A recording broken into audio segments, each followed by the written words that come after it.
Hello everyone, thanks for coming back. In my previous video, I said that I would be talking about finances on my next one, which is what I'm going to do.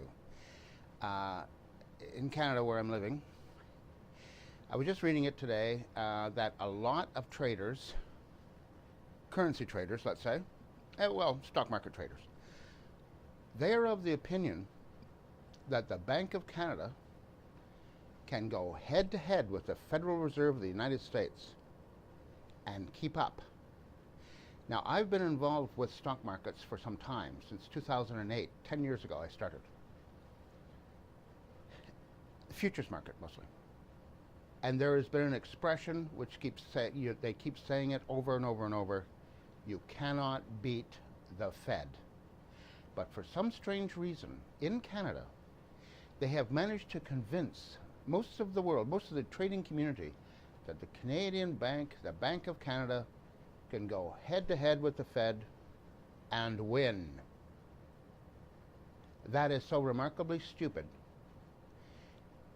It just baffles me. I can't believe anybody would ever say it.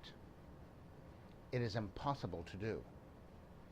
Somehow, though, and it's reacting to it today, the Canadian dollar, today is Tuesday. Oh dear, what day is it? The 6th? The 7th maybe? It's probably the 7th. It's 2:30 in the morning, 2:30 a.m. right now. Anyway, they have somehow hoodwinked everyone into believing that the Canadian economy is going to grow by 3% this year. I'm not sure how that's going to happen. We have no negotiated settlement yet with the NAFTA agreement. We're still running on the old one, which is, I think, why we're seeing such a buoyancy, in my opinion.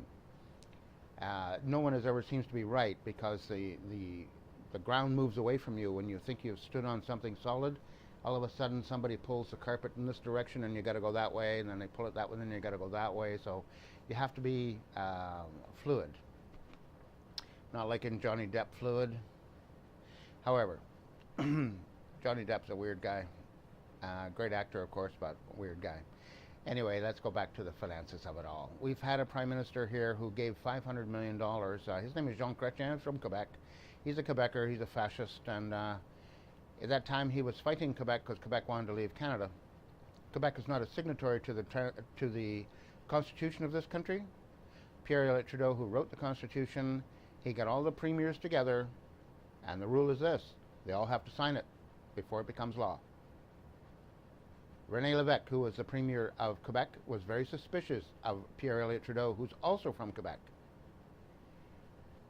He had the War Measures Act, Pierre-Elliott Trudeau. He imprisoned a lot of Quebecers. He went through their mail, he went through their underwear drawer, he was all over them like a cheap suit. So René Lévesque did not trust him at all. He's the same man who doesn't like the Queen of England. He used to do pirouettes behind her.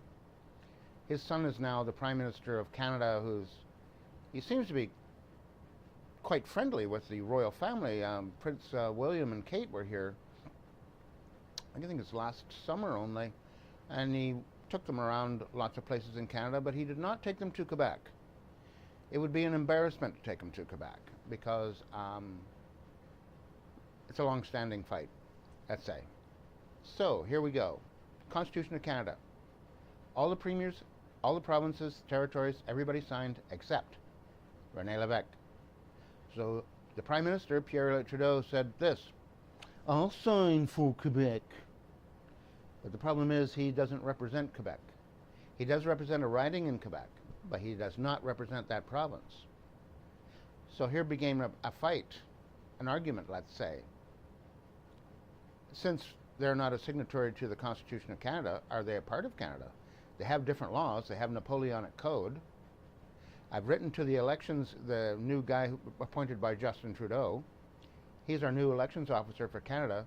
He spent 8 years of his life studying Napoleonic Code and somehow became the chief electoral officer. So I wrote to him. I asked him these questions. He wrote me back. Napoleonic Code is what he tried. He says, but my associates, I learned everything I needed to know about English common law from my associates. Now, I've always thought that English common law must be extremely simple, because I've been in the courtrooms many times, and the judges all say, you're not speaking, you're not bringing any documents here. get out. So I thought, maybe he's right, because English common law seems to be extremely simple. And Beverly Ann McLaughlin, the top judge in Canada, studied philosophy for 6 years and became the top judge of Canada for many years. And she kept saying it's because she's a woman. She kept saying that. It's because I'm a woman. I don't think that's a valid reason to give anybody this job.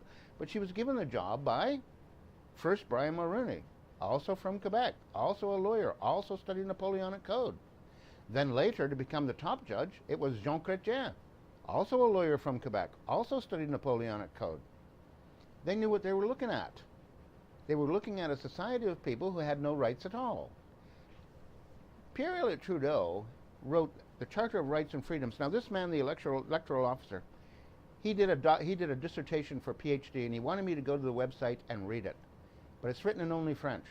Now, I don't know why it's not written in English, because anybody from Quebec traveling in Canada, if they get a traffic ticket and it is not written in French, they don't show up in court, they don't pay their fines. So how come this guy who is now the electoral officer of Canada and wanted me to read his dissertation of the Charter of Rights and Freedoms, which is written only in French? Why would he do that? He knows I can't read it. I don't know if he can read English. It looked like, to me, like someone read my letter to him and then he said it back in French and they translated it, because it's kind of an insincere letter. Third hand, a ghostwriter, they call them. I'm certain it is, in fact. I think he should resign his position, but it's a good paying job, right? And you get to influence elections. Isn't that neat? They're going through that in the United States right now. Did you know in the United States, George Soros made all the electoral boxes? George Soros did. And as President Putin of Russia says, Soros is influencing elections all over the world. Yes, he is. In fact, he even says so. He even describes how he does it. He has ads in the newspaper here, hiring people to disrupt public meetings. George Soros is. So anyway, let's go back to Canada, because we don't have English common law here. We cannot protect ourselves from the abuses of the Crown. When Jean Chrétien took $500 million from this province of British Columbia, where I'm working, and I was a part of the program where we're all going to get retrained because the Department of Fisheries and Oceans somehow mismanaged the salmon fishery and we all were out.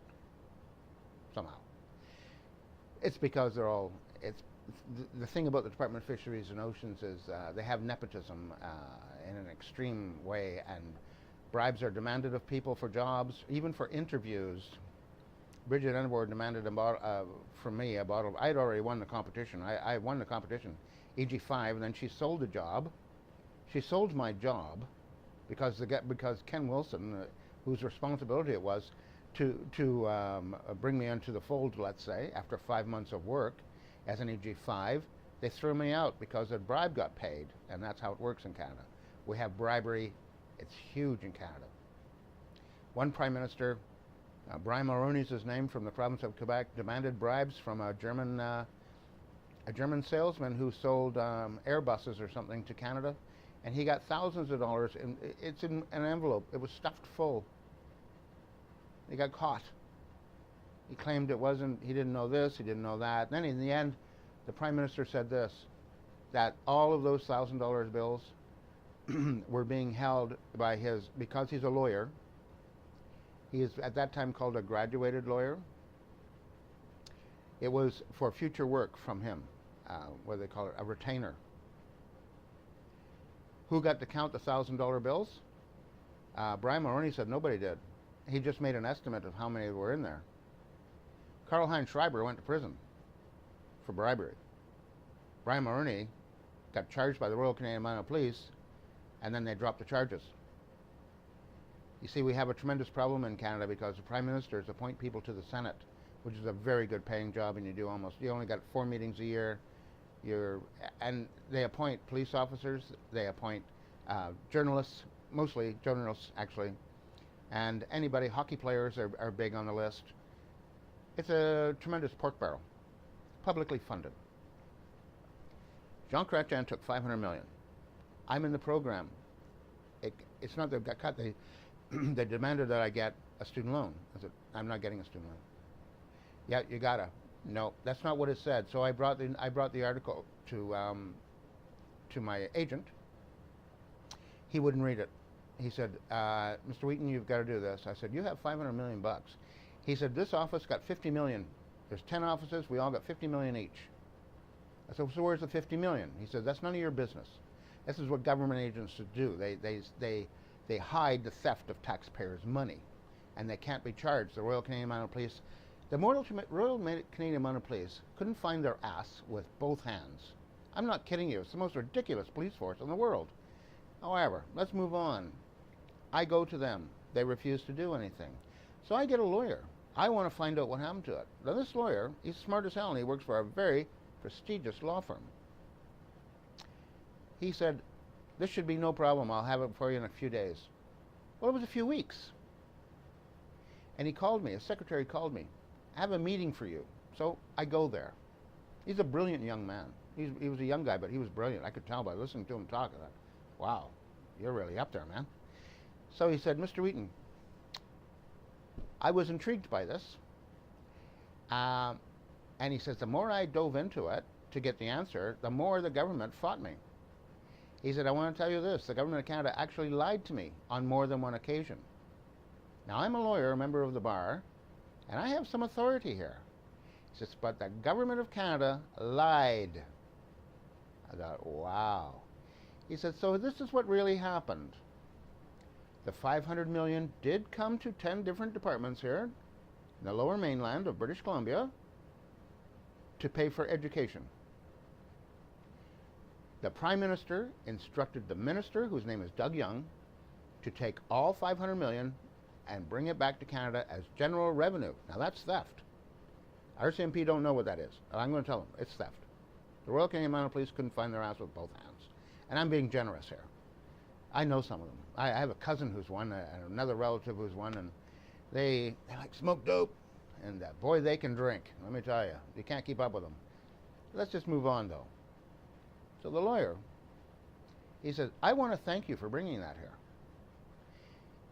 He said, I'm giving you good value. He says, I did this just because the more the government lied to me, the more I wanted to know. That's Canada. That's Canada. We talk a good line, we just don't walk it. So here we are now in 2018. I am practically economically impoverished. I would call it that. I think that's what it is. Looks like it to me. The government of Canada has fought me on many occasions. I have worked for the government of Canada more than once. They owe me money. They refuse to pay it. They won't pay the overtime. They won't pay the mileage on my car. I've been to court, and the judge says, you are not speaking. You are not bringing anything. I can't rely upon anything you say. All judges have done the same thing. I have 4 cases here. So what happens? Beverly Ann McLaughlin, the top judge in Canada, retires. She says Canada has the greatest system of justice in the world. It is a model for the rest of the world. A model. And then she admits that there's more than 45,000 unheard civil cases before the courts of Canada which are not going to get heard. Okay, so how does this influence finances? It's so goofy. When the Bank of Canada is thought to be able to go head-to-head with the Federal Reserve, nobody fights the Fed and wins.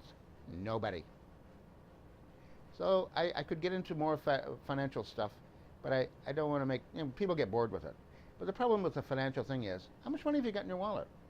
Justin Trudeau went to my home province of New Brunswick, and he met a whole bunch of unemployed people in the center of the province. And he's standing up there talking about middle-class jobs with middle-class wages. And so the people took umbrage here, and they asked him some very hard questions. And he has never had a job in his life other than beating up people in a bar, because he used to be the bouncer. And he's a good fighter. He's a tall man, quite a tall fellow with a long reach. So, people in a bar who are drunk, it's like shooting pool with a rope, so it's easy to beat them up. So that was in Canada, it wasn't in Quebec that he beat people up. He would have trouble, if he was a bouncer in a bar in Quebec, he would have some difficulty because he wanted to be the Prime Minister of Canada, yet he's beating up Quebecers, so he goes to Quebec to get elected. He has a house here in Vancouver where I live. He's actually here right now because there was a gay pride parade on Sunday that just went by yesterday. And he always makes sure he comes to the gay pride parade in Vancouver. He was in Tofino, then he came here, and I'm sure he went to his house, and Whatever else happened to him, I don't know. I don't know if his wife was here or not. She doesn't have a job. She's got 3 kids. She's got a nanny because she can't look after 3 children. My mother raised 5, and she looked after everybody, even my father. Anyway, he's dead now. She's still living. She's got his money. I like that. I should shut up, I guess. Anyway, thanks for listening to me. Time is marching on. YouTube doesn't like it when you go past a certain point. So watch your money. Save it if you can, but it's going to be very hard because we don't have rent control in Canada anymore. The housing market is it's unbelievable. It's financial rape, and no one cares. Justin Trudeau's not doing anything. The premier of this province is not doing anything. No premiers across Canada are doing a damn thing about this. We're at more than 70% of our income goes to the roof over your head. 70%. And no one does anything. It has turned us into slaves. That's what it's done. We want middle-class jobs with middle-class wages, and he's bringing in 1 million new immigrants to this country in the next 3 years. And there is no jobs right now, unless you want to work for McDonald's or the Tim Hortons or any of the fast food places for minimum wage. But you got to live at home with mommy and daddy because you can't afford the rent. I know that was a bit of a sour one, but it's a fact. These things are facts. That's why judges don't let you talk in the courtroom. And no judge in Canada has authority over the Crown. Nobody. I have one in the courtrooms, but the Crown says, we're not giving it to you. You're not getting it. If the Crown doesn't like what the judge did, the Crown just says, fuddle-duddle to you, we're not doing it. Not just me. Many, many cases are like this in Canada. And Beverly Ann McLaughlin has the gall to say it is a model for the rest of the world. It is not. Have fun, everybody. Take care of yourselves. Count your money. Somebody's going to try and take it from you. I'm going to talk again on this issue because I just thought of something right now. So I got to get going. Toodly-doo. Bye.